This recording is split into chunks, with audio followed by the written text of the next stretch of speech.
হরে কৃষ্ণ। শ্রীমদ্ভাগবতের দশম স্কন্ধের চতুঃসপ্ততিতম অধ্যায় রাজসূয় যজ্ঞে শিশুপাল উদ্ধার লীলা শ্রবণ করুন। সুখদেব গোস্বামী বললেন, এইভাবে জরাসন্ধ বধ ও সর্বশক্তিমান কৃষ্ণের অপূর্ব প্রভাব শ্রবণ করে রাজা যুধিষ্ঠির অত্যন্ত আনন্দের সঙ্গে ভগবানকে এইভাবে বললেন। যুধিষ্ঠির বললেন, তিলকের সকল শ্রেষ্ঠ পারমার্থিক গুরুগণ সহ বিভিন্ন গ্রহের অধিবাসীগণ ও লোকপালগণ দুর্লভ লব্ধা আপনার নির্দেশ তাদের মস্তকে বহন করেন। হে ভূমন, সেই আপনি কমললোচন ভগবান, যারা নিজেদের শাসকরূপে মনে করে সেই দিন মূর্খগণের আদেশ স্বীকার করেন, যা আপনার পক্ষে এক পরম ছল মাত্র। কিন্তু অবশ্যই অদ্বিতীয় পরমাত্মা পরম ব্রহ্মের শক্তির তার কার্যের দ্বারা কোনো হ্রাস বৃদ্ধি হয় না, ঠিক যেমন সূর্যের গতিবেগ দ্বারা তার শক্তির কোনো তারতম্য হয় না। হে অজিত, হে মাধব, আপনার ভক্তবৃন্দও আমি ও আমার, আপনি ও আপনার এই ধরনের ভেদ করেন না, কারণ এটি পশুদের বিকৃত মানসিকতা মাত্র। সুখদেব গোস্বামী বললেন, এইভাবে বলে রাজা যুধিষ্ঠির যজ্ঞের জন্য হাতে থাকা যথার্থ সময় পর্যন্ত অপেক্ষা করলেন। অতঃপর ভগবান কৃষ্ণের অনুমতি নিয়ে যজ্ঞ সম্পাদনের জন্য দক্ষ বেদ তত্ত্ববিদ সকলকে তিনি যোগ্য পুরোহিত রূপে নির্বাচিত করলেন। তিনি কৃষ্ণদ্বৈপায়ন, ভরদ্বাজ, সুমন্ত, গৌতম, অসিত সহ বৈশিষ্ট্য, চ্যবন, কর্ণ, মৈত্রেয়, খগোশ, তৃতীয়কে মনোনীত করলেন। তিনি বিশ্বামিত্র, বামদেব, সুমতি, জৈমিনী, ক্রতু, কৈল ও পরাশর, সে সঙ্গে গর্গ, বৈশম্পায়ন, অথর্ব, কশ্যপ, ধৌম, ভার্গবগণের রাম, আশুরি, বিতিহোত্র, মধুচ্ছন্দা, বীরসেন এবং অকৃত ব্রণদেরও মনোনীত করলেন। হে রাজেন, অন্যান্য যারা নিমন্ত্রিত হয়েছিলেন তারা হলেন দ্রোণ, ভীষ্ম, কৃপ, তার পুত্রগণ সহ ধৃতরাষ্ট্র, জ্ঞানী বিদুর এবং অন্যান্য বহু ব্রাহ্মণ, ক্ষত্রিয়, বৈশ্য এবং শূদ্রগণ, যারা সকলেই যজ্ঞ প্রত্যক্ষ করার জন্য আগ্রহী ছিলেন। প্রকৃতপক্ষে সকল রাজারা তাদের অনুগামীগণ সহ এসেছিলেন। ব্রাহ্মণ পুরোহিতগণ অতঃপর স্বর্ণ লাঙ্গল দ্বারা যজ্ঞস্থলকে কর্ষণ করে যজ্ঞের বিধি অনুসারে রাজা যুধিষ্ঠিরকে দীক্ষিত করলেন। পুরাকালে বরুণের রাজসযজ্ঞ সম্পাদনের মতোই যজ্ঞের ব্যবহৃত উপকরণ সমূহ স্বর্ণ নির্মিত ছিল।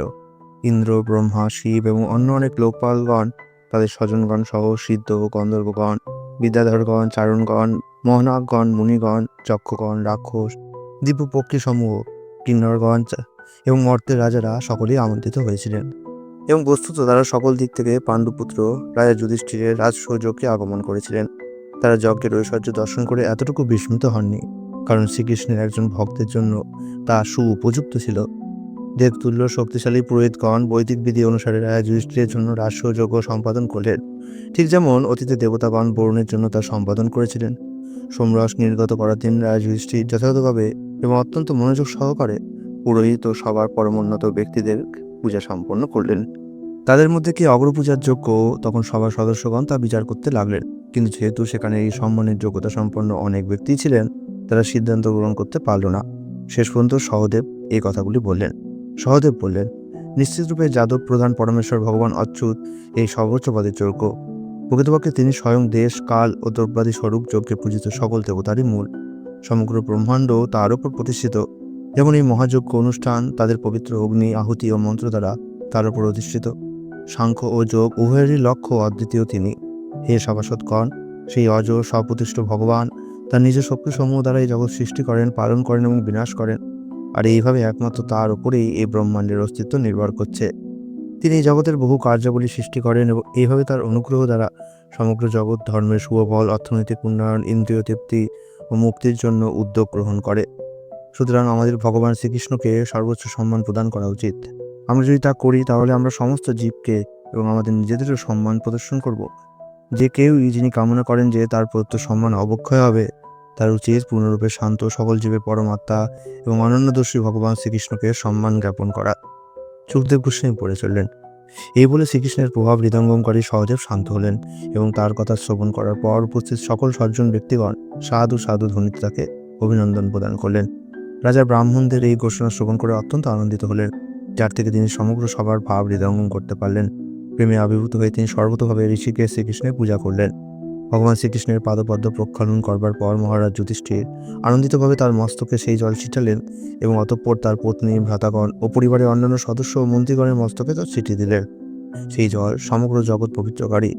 যখন তিনি ভগবানকে পীত রেশমী বস্ত্র ও মহামূল্যবান রত্নালঙ্কার দ্বারা সম্মানিত করছিলেন, তার নেত্রদ্বয় অশ্রুপূর্ণ হয়ে উঠে তাকে সরাসরি ভগবানকে দর্শন করা থেকে বাধা দিচ্ছিল।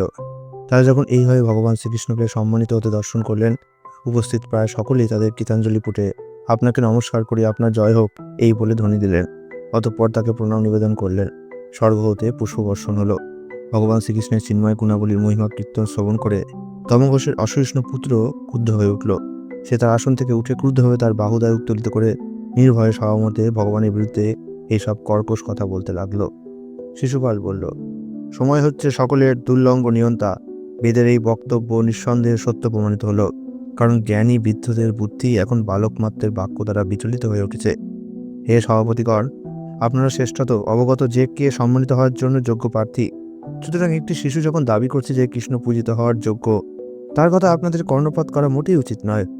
এই সভার পরমোন্নত সদস্য তপস্যার ক্ষমতা সম্পন্ন, দিব্য দৃষ্টি ও ব্রতনিষ্ঠ, জ্ঞান দ্বারা নষ্ট পাপ, লোকপালগণ দ্বারাও পূজিত পরম ব্রহ্মে উৎসর্গীকৃত পরম ঋষিগণকে আপনি কিভাবে অতিক্রম করতে পারেন? কিভাবে এই কুলদূষণ গোপ বালক একটি কাকের পবিত্র পুরোডাস খাওয়ার যোগ্যতার মতো আপনাদের পূজা পাওয়ার যোগ্য হয়ে উঠল? কিভাবে একজন যে সমাজ ও পারমাত্মিক আশ্রমের অথবা পারিবারিক নৈতিকতার কোনো সূত্রই অবলম্বন করে না, যে সকল ধর্মীয় কর্তব্য বিবর্জিত, যে তার ইচ্ছা মতো আচরণ করে এবং যার কোনো ভালো গুণ নেই, সে কিভাবে পূজার যোগ্য হয়ে উঠবে? এই সকল যাদবগণের বংশকে জয়াতি অভিশাপ দিয়েছিল এবং সেই থেকে তারা সজ্জনগণ দ্বারা সমাজ পরিত্যক্ত এবং পানাসক্ত। তাহলে কিভাবে এই কৃষ্ণ পূজার যোগ্য হয়ে উঠতে পারবে? এই সকল যাদবগণ সাধু ঋষিগণের পবিত্র অধিবাসস্থল পরিত্যাগ করেছিল এবং পরিবর্তে সমুদ্রের মধ্যে একটি দুর্গে আশ্রয় গ্রহণ করেছিল, যে স্থানে কোনো ব্রাহ্মণোচিত নীতিসমূহ পালিত হয় না। সেখানে ঠিক দস্যুর মতো তারা তাদের প্রজাদের পীড়ন করেছিল। সুখদেব গোস্বামী বললেন, সকল সৌভাগ্য বঞ্চিত শিশুপাল এই সমস্ত ও আরও অপমানজনক কথা বলেছিল, কিন্তু ঠিক যেমন একটি সিংহ শিকালের ক্রন্দনকে উপেক্ষা করে, সেইভাবে ভগবানও কিছু বললেন না। এরূপ অসহ্য ভগবত নিন্দা শোভন করে সবার কিছু সংখ্যক লোক তাদের কর্ণদায় আচ্ছাদন করে ক্রুদ্ধভাবে চেদিরাজকে অভিশাপ দিতে দিতে বেরিয়ে এলেন। যে কেউই অথবা তার বিশ্বস্ত ভক্ত যে ভগবত নিন্দা শ্রবণ করেও তৎক্ষণাৎ সেই স্থান ত্যাগ করতে ব্যর্থ হয়, অবশ্যই তার পূর্ণ ফল থাকা সত্ত্বেও সে কিন্তু পতিত হবে। তখন পাণ্ডুর পুত্রগণ ক্রুদ্ধ হয়ে উঠলেন এবং মৎস্য, কৈকয় এবং সিঞ্জয় বংশগণের যোদ্ধারা স্বাদের উন্মুক্ত অস্ত্র নিয়ে তাদের আসন থেকে উত্থিত হয়ে শিশুপালকে হত্যার জন্য প্রস্তুত হলেন। হে ভারত, অবিচলিত শিশুপাল তখন সমবেত সকল রাজার মধ্যে তার তরবারি ও কর্ম গ্রহণ করল এবং কৃষ্ণপক্ষীয়গণকে অপমান করতে লাগলো। সে সময় উঠে ভগবান তার ভক্তবৃন্দকে নিবৃত্ত করলেন। এই তখন তার তীক্ষ্ণতার সম্পন্ন চক্রকে ক্রুদ্ধভাবে প্রেরণ করলেন এবং আক্রমণ উদ্যত শত্রুর মস্তক ছেদন করলেন। এইভাবে শিশুপাল যখন নিহত হলো, ভিড়ের মধ্যে থেকে এক মহা কোলাহল উঠল।